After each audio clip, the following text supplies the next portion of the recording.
Today, I'll walk you through how to add a URL calendar to Google Calendar, even if you're a total beginner or just need a quick refresher.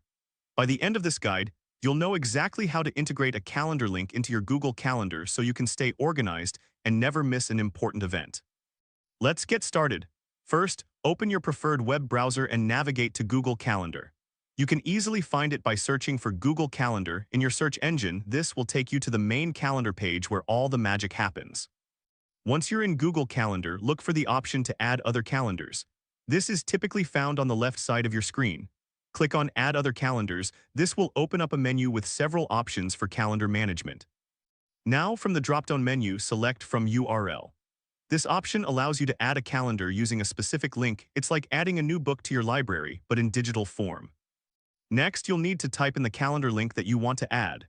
Make sure you have the correct URL copied to your clipboard. Don't worry if this takes a moment, just take your time to ensure accuracy. Once you've pasted the link into the provided field, you're almost there. After entering the URL, click on Add Calendar.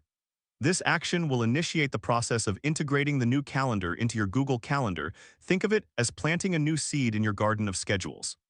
Finally, to see the results, click on the back arrow to return to the main Google Calendar view. You should now see the newly added calendar alongside your existing ones. It's like having a new friend join your planning party. And there you have it. You've successfully added a URL calendar to Google Calendar. If your dashboard looks slightly different, don't worry. The steps remain the same and you'll get the hang of it in no time. If this helped you out, please give the video a thumbs up. If you run into any issues, leave a comment below. Subscribe for more actionable guides. Thanks for watching.